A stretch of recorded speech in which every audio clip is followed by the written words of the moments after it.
회전문 현상이라고 혹시 아십니까? 회전문의 특징을 가지고 말하는 현상인데 한 번 진입해서 제때 나오지 않으면 빙글빙글 제자리를 돌아서 쉽게 나올 수 없는 그 회전문의 특성을 둘러서 생긴 용어입니다. 이 회전문 현상이라는 용어는 정치, 경제, 사회 현상, 그리고 정신의학 등 다양한 곳에서 비슷한 의미로 사용되기도 하는데요. 같은 행동이나 자리, 습관이나 관례 등에서 이 맴돌기만 하고 탈출하지 못한다는 뜻으로 사용되기도 합니다. 그리고 범죄학 용어로도 이 용어가 되는데 교도소 문이 마치 빙글빙글 도는 회전문처럼 되어 있다는 거예요. 그래서 방금 출소했던 범죄자가 얼마 지나지 않아서 다시 동일한 죄를 짓고 교도소로 돌아오는 악순환을 뜻하는 말로도 쓰입니다. 어떤 사람이 감옥에 들어갔어요. 이 사람이 감옥에 있을 때는 어떻겠습니까? 자유가 억압된 이 괴로운 상황 속에서는 눈물로 반성도 해보고 또 다시는 죄를 짓지 않고 새로운 삶을 살겠다고 다짐도 합니다. 하지만 막상 그 고통스러운 환경에서 벗어나서 세상의 유혹을 다시 마주하게 되면 다짐은 온데간데 없이 사라지고 예전의 삶으로 돌아가 버리고 만다는 겁니다. 참 안타까운 모습이기도 하죠. 그런데 오늘 본문을 보면 이스라엘 백성들이 마치 이런 것 같습니다. 하나님 앞에 영적 회전문 안에 갇혀서 뱅글뱅글 반복해서 제자리를 도는 것과 같은 그런 장면을 보여주고 있습니다.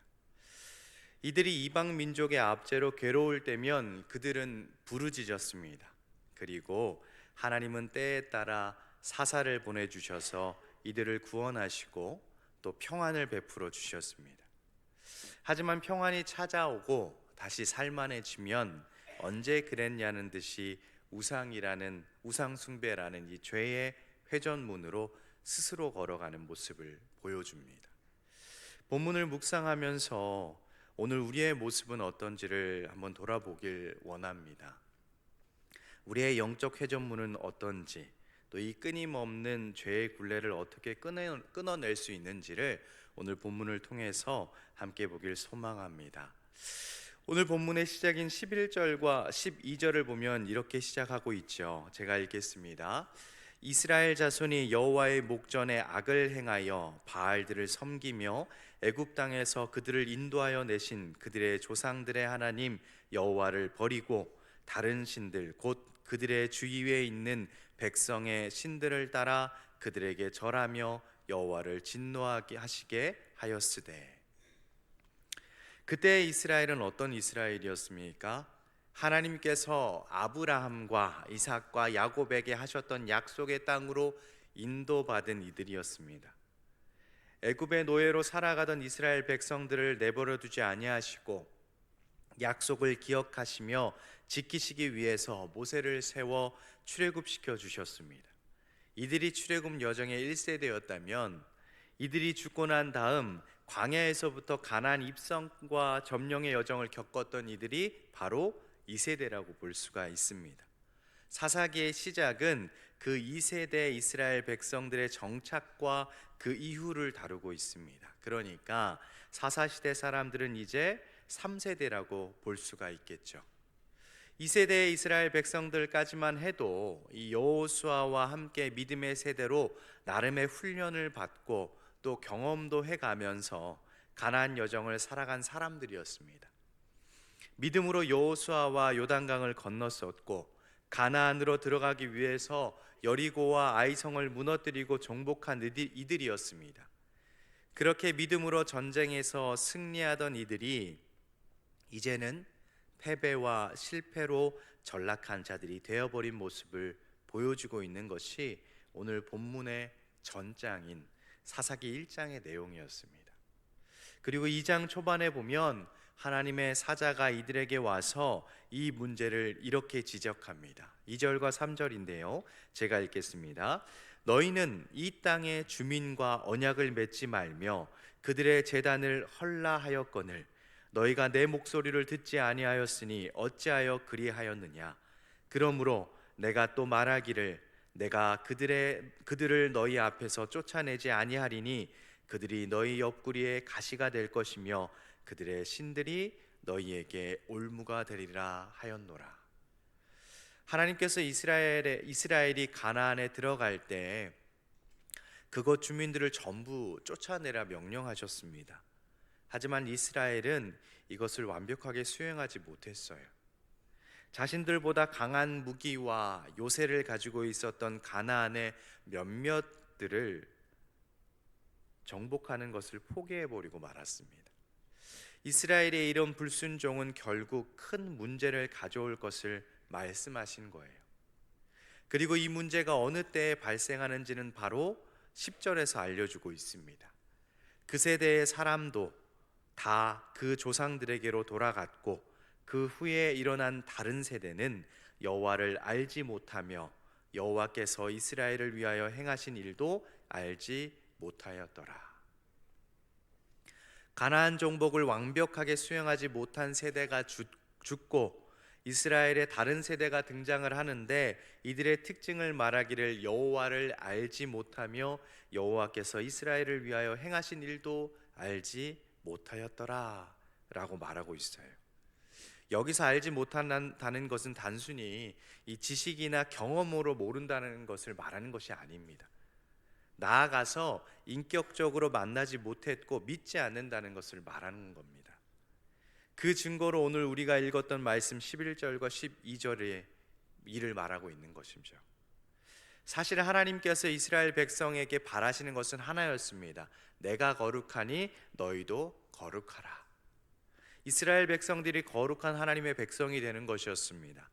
그러면서 가장 중요한 계명을 주시기를 하나님을 사랑하고 이웃을 사랑하라 라는 것이었습니다. 무엇보다 오직 유일하신 하나님만을 섬기며 다른 신을 섬기지 않기를 명령하셨고 거룩한 제사장 나라가 되기를 바라셨어요. 그런데 지금 그들은 어떻습니까? 13절 말씀에 이렇게 얘기합니다. 곧 그들이 여호와를 버리고 바알과 아스타롯을 섬겼으므로. 바알은 당시에 기후와 농사를 지배하는 신이었습니다. 농경 생활을 하던 당시의 사람들에게는 아주 중요한 부분이겠죠. 그리고 아스타롯은 풍요와 전쟁을 지배하는 신입니다. 하나님을 버리고 바알과 아스타롯을 섬겼다는 것은 이들 스스로가 중요하게 여긴 건 결국 하나님이 아니라 자신들의 수확과 풍요 그리고 힘과 권력에 있다는 것을 보여주고 있는 것이겠죠. 재물과 권력의 목표를 두고 살아간다는 것을 말해주고 있는 겁니다. 자기 행복의 목표를 두고 살아가는 사람들이라는 거예요. 내 인생의 주인은 하나님이 아니라 내가 되겠다라는 삶을 살겠다는 겁니다. 그러니 내 이익을 채우기 위해서 내 상황과 내 행복과 내 유익을 위한 맞춤형 신을 섬기겠다는 거예요. 여러분, 그런데 이런 모습이 때론 오늘 우리의 모습과도 많이 닮아 있지는 않습니까? 우리 안에서도 충분히 발견되는 모습일 수도 있다는 겁니다. 이들을 다른 세대라고 표현하고 있지만 하나님이 선택하신 이스라엘 백성입니다. 계율과 율법 아래서 살아가도록 언약을 맺으신 거룩한 제사장 나라이고 하나님이 함께 하시는 나라였습니다. 이런 사람들이 오늘날에 흔히 비그리스도인들이며 교회를 손가락질하고 욕하며 핍박하는 그런 사람들이 이런 사람들이 아니죠. 오히려 교회 안에 있는 신앙 공동체의 이런 신앙인이지만 내 목표가 우선이고 내 행복이 우선인 조금 더 많은 물질과 조금 더 큰 힘을 목표로 살아가고 있는 오늘날 교회 안에 있는 저와 우리 모두에게서 드러나고 있는 모습일 수도 있다는 겁니다. 그리고 무엇보다 안타까운 것은 여호와 하나님의 광야와 가나안 여정을 직접 경험한 그 놀라운 이들의 다음 세대가 여호와 하나님을 알지 못한다는 것은 오늘 우리에게도 경각심을 일깨워주는 부분이기도 합니다. 오늘 우리가 지금 이 자리에 나와서 하나님 앞에 예배로 영광을 드린다고 하지만 어쩌면 그게 오늘 우리의 세대에서 끝이 난다는 것만큼 두려운 일은 없을 겁니다. 그러기에 우리가 더욱 다음 세대를 위해서 기도하고 가르치며 전해야 할 줄 믿습니다. 그러기 위해서는 오늘 이 자리에 있는 저와 우리가 먼저 깨어 있어야 하죠. 우리가 먼저 올바른 신앙인으로 서 있어야 할 줄을 믿습니다. 사랑하는 성도님들, 무엇보다 우리 하나님은 택하신 백성이 하나님의 편을 떠나는 것을 그냥 보고 계시지만은 않으십니다. 하나님은 거룩한 목표가 아니라 내 풍요, 내 힘, 내 쾌락이 우선순위가 되어서 내가 주인 되는 삶을 살아가는 이들에게 어떻게 하셨을까요? 때로는 재앙과 괴로움을 허락하셨습니다. 15절 말씀을 한번 볼까요? 제가 읽겠습니다. 그들이 어디로 가든지 여호와의 손이 그들에게 재앙을 내리시니 곧 여호와께서 말씀하신 것과 같고 여호와께서 그들에게 맹세하신 것과 같아서 그들의 괴로움이 심하였더라. 성경 곳곳을 보면 하나님께서 그 대상에게 어디로 가든지 함께 하시거나 보호하시거나 이기게 하신다고 하셨는데, 오늘 본문은 어디로 가든지 재앙을 내리신다고 말씀하십니다. 하지만 하나님께서 이렇게 말씀하시는 데는 다 이유가 있죠. 이스라엘 자손이 여호와의 목전에 악을 행하여. 여기서 우리는 이렇게 생각할 수도 있을 거예요. 하나님께서 악을 행한 이스라엘 백성들에게 마찬가지로 악으로 갚으셨구나. 눈에는 눈, 이에는 이, 이런 식의 재앙을 내리셔서 괴로움을 주셨구나 하고요. 하지만 여러분들, 그건 잘못된 이해이지 않을까요? 하나님께서 그들에게 재앙과 괴로움을 주셨다는 것은 복수를 하시겠다는 것이 아니라 하나님이 그들을 여전히 버리지 않고 있다는 의미입니다. 너도 나에게 죄를 범했으니 내가 느낀 이 괴로움, 아픔, 이 배신감을 똑같이 당해봐라 하고 주신 것이 아니라 오히려 그들을 끝까지 포기하지 않기 위한 방법이라는 겁니다. 이 괴로움 때문에 그들은 지금 내가 잘못되었다는 것을 깨달을 수 있기 때문이에요. 우리가 음식을 먹을 때 이 음식이 상하거나 잘못되었다는 것을 어떻게 알 수 있습니까? 기본적으로 맛을 보면 알 수가 있죠. 만약에 이 맛을 확인할 수가 없다면요, 눈으로 보거나 코로 냄새를 맡을 겁니다.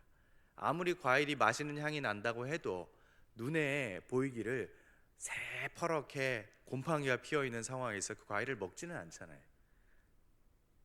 우리가 오감이라는 것을 통해서 느낄 수 있는 것처럼 하나님께서 지금 이렇게 이스라엘 전체에게 괴로움을 통해서 그들이 잘못되었다는 것을 알려주고 계신다는 겁니다. 하나님의 백성들에게 고통이 있는 것이 은혜이지 없는 것이 오히려 저주일 수도 있다는 거예요. 그들이 하나님과 멀어져 있는데 찾아오는 괴로움은 하나님이 그들을 버리지 않으시고 여전히 고통 가운데 돌이킬 기회를 제공하고 계시는 그 하나님의 은혜일 수도 있다는 겁니다. 무엇보다 이것이 그들을 단순히 벌하기 위함이 아니라 그들을 향한 하나님의 은혜임을 확실하게 알 수 있는 것이 무엇일까요? 지금 하나님은 누구의 하나님이십니까? 이스라엘의 하나님이십니다. 이스라엘을 출애굽시키시고 광야에서 낮에는 구름 기둥으로 밤에는 불 기둥으로 지키시며 때마다 만나와 메추라기를 먹이시며 또 요단강을 건너게 하시고 결국에 약속하신 가나안 땅으로 그들을 인도하신 이스라엘의 하나님이 이스라엘을 다른 민족으로부터 괴로움을 당하게 하신다는 것은 무엇보다 자신의 영광을 스스로 땅에 떨어뜨리는 행위라는 걸 하나님께서 모르실까요? 과거에 이스라엘이 출애굽한 지 얼마 되지 않아서 시내산으로 간 모세가 한참을 내려오지 않으니까 아론과 이스라엘 백성들이 우상을 만들어서 그것에 절하는 것을 보시고 이들을 멸하려고 하셨던 하나님께 모세가 이렇게 기도했었습니다. 어찌하여 애굽 사람들이 이르기를 여호와가 자기의 백성을 산에서 죽이고 지면에서 진멸하려는 악한 의도로 인도해 내었다고 말하게 하시려 하나이까. 하나님의 백성을 하나님이 괴롭게 하는 것만큼 스스로 자신의 이름을 떨어뜨리는 행동이 없다는 거예요. 지금 하나님께서는 당신의 영광을 떨어뜨리시면서까지도 이스라엘 백성들을 돌이키게 하려 하고 있다는 것을 보여주고 있다는 겁니다. 어떤 부모가 자녀에게 복수하겠다는 마음으로 훈계를 하겠습니까? 저도 제 아이가 어리지만 잘못된 행동을 교정해주기 위해서 훈계를 하면요, 하루 종일 또 일주일 내내 가슴이 쓰립니다. 아직까지도 그때 왜 그랬지 하고 후회도 되더라고요. 교육자실에 가면 저와 또 저와 함께 부목사님들이 대부분 아이들이 나이가 비슷합니다. 그러다 보면 한 번씩 하는 말이, 한숨을 푹 쉬면서 오늘 또 참지 못하고 화를 냈어요. 그러면서 서로 공감을 하고 서로 후회를 하곤 합니다. 너무 안쓰럽고 너무 미안하죠. 누가 내 아이가 미워서 혼을 내겠습니까? 하물며 몸된 교회의 머리 되신 우리 주님은, 나의 아버지 되시는 우리 하나님은 안 그러실까요? 결국 하나님은 그들이 괴로워할 때 함께 괴로워하시고, 그들이 수치를 당할 때 함께 수치를 당하시면서도 이 괴로움을 주셔서 그들이 틀렸다는 것을 스스로 깨닫게 하시려고 다시 하나님을 바라보게 하시며 여전히 그들을 버리지 않으신다는 것을 증명하고 계신다는 겁니다. 무엇보다 하나님께서는 그들에게 단순히 괴로움만 허락하지 않으셨습니다. 또 다른 대안을 허락하셨어요. 이들에게 사사를 보내주셨습니다. 하나님께서 하나님 앞에 범죄하며 다른 길로 향하는 이스라엘 백성들에게 괴로움도 주셨지만 사사도 보내주셨어요. 본문의 18절을 보면 여호와께서 그들을 위하여 사사들을 세우실 때에 라고 나와 있습니다. 하나님께서 그들을 위해서 사사를 세우셨다고 하시는 데는 특징이 있습니다. 사사를 세우실 때 그들의 회개와 상관없이 세우셨다는 거예요. 15절을 보면 이스라엘 백성들은 하나님께서 말씀하신 대로 괴로움이 심하였더라 라고 말하고 있는데 16절을 한번 볼까요? 여호와께서 사사들을 세우사 노략자의 손에서 그들을 구원하게 하셨으나 그들에게 괴로움이 찾아왔습니다. 그리고 하나님께서 사사들을 세우셨어요. 그런데 여기서 이스라엘의 회개는 없었습니다. 사사기서를 전체를 보면 반복적인 사이클이 하나 있습니다. 이스라엘의 범죄함 때문에 하나님이 그들을 심판하시고 그로 인해서 이스라엘은 괴로워합니다. 또 그 괴로움 속에서 이스라엘의 부르짖음을 들으시고 하나님께서 다시 사사를 보내주십니다. 사사와 함께 괴로움에서 벗어났다 싶으면 또 죄를 반복하고 또 괴로움 속에 있는 그들에게 사사를 보내시고가 반복이에요. 그런데 여전히 그 안에 이스라엘의 회개는 없었습니다. 18절을 함께 읽어볼까요? 18절 제가 읽겠습니다. 여호와께서 그들을 위하여 사사들을 세우실 때에는 그 사사와 함께 하셨고 그 사사가 사는 날 동안에는 여호와께서 그들을 대적의 손에서 구원하셨으니 이는 그들이 대적에게 압박과 괴롭게 함을 받아 슬피 부르짖음으로 여호와께서 뜻을 돌이키셨음이거늘. 여러분들 여기서 슬피 부르짖음으로 라는 이 부분을 이스라엘이 회개한 거라 생각하시면 안 됩니다. 슬피 부르짖었다는 이 단어는요, 신음하다, 괴로워하다 라는 뜻의 단어예요. 이들은 힘들고 괴로워했던 거지 회개하며 눈물을 흘렸다는 게 아니라는 겁니다. 그런데 더욱 재밌는 것은 18절 마지막 부분에 여호와께서 뜻을 돌이키셨다는 겁니다. 뜻을 돌이켜서 회개하고 돌아와야 하는 것은 이스라엘인데 오히려 하나님께서 당신의 뜻을 돌이키셨다라고 하고 있어요.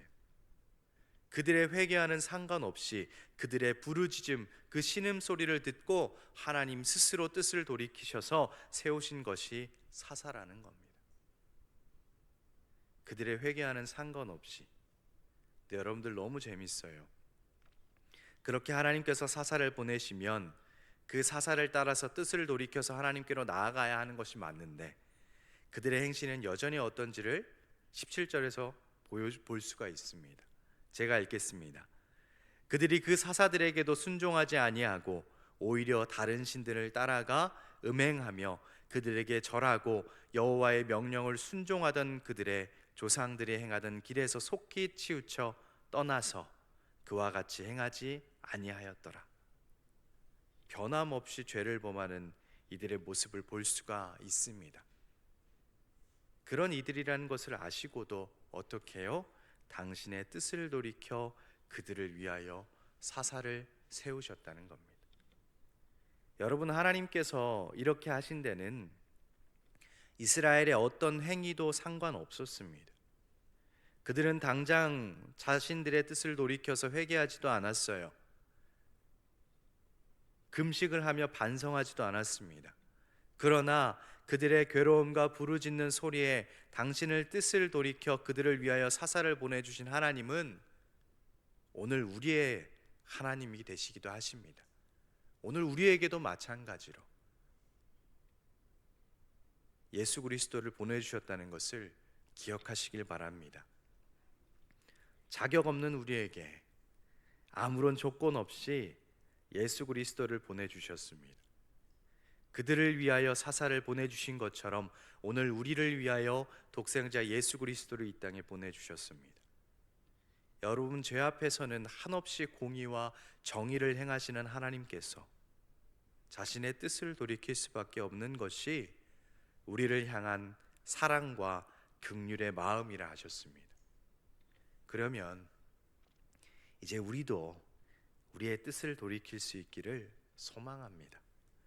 내 풍요와 내 안식과 내 쾌락이라는 우상에 빠져서 하나님을 버린 채 살고 있다면 이제 그만 괴로움에 부르짖고만 있는 것이 아니라 뜻을 돌이켜 하나님을 우선순위로 두고 나아갈 수 있기를 소망합니다. 우리의 삶 속에 괴로운 일들, 고통스러운 일을 만날 때가 참 많습니다. 아니면 혹시 지금 괴로움 속에서 하루하루 힘겹게 지내고 계시는 분이 있을지도 모르겠습니다. 하지만 만약 그것이 우리가 하나님께 순종하지 않을 때, 우리가 옛사람과 싸우지 않을 때, 그렇게 우리가 우리에게 주어진 상황 속에서 변화되지 않을 때, 그때 찾아오는 괴로움들이라면 어쩌면 지금 내가 당한 고난은 하나님의 은혜일 수도 있다는 것을 기억할 수 있었으면 좋겠습니다. 오늘도 나에게 괴로움이 있다는 것은 저와 우리가 버림받았다는 증거가 아닙니다. 오히려 하나님 앞에 다시 한 번 더 하나님을 붙들며 하나님을 바라보며 그럼에도 불구하고 우리에게 보내주신 예수 그리스도를 다시 한 번 더 묵상할 수 있는 기회일 수도 있습니다. 늘 우리가 이 사실에 감사하며 또 우리를 위해서 이 땅에 예수 그리스도를 보내주신 하나님의 사랑과 긍휼을 기억하면서 그 괴로움 가운데서도 하나님만을 바라볼 수 있기를 소망합니다. 그들을 위해서 사사를 보내주신 것처럼 오늘 우리를 위해서 이 땅 가운데 독생자 예수 그리스도를 보내주신 우리 주님만을 우리가 사랑하며 바라보며 경외하며 살아갈 수 있기를 간절히 소망합니다. 사실 선택받은 우리도 여전히 쉽게 변화되지는 않잖아요. 여전히 흔쾌히 순종하지 않습니다. 여전히 우리는 하나님 앞에 악을 행할 때도 많습니다. 그럼에도 불구하고 우리의 행위와 상관없이 오늘 우리가 여기 있는 것은 오직 하나님의 은혜이고 예수 그리스도의 희생 때문인 것을 기억하며 살아갈 수 있기를 다시 한 번 더 소망합니다. 기도하겠습니다. 사랑의 하나님,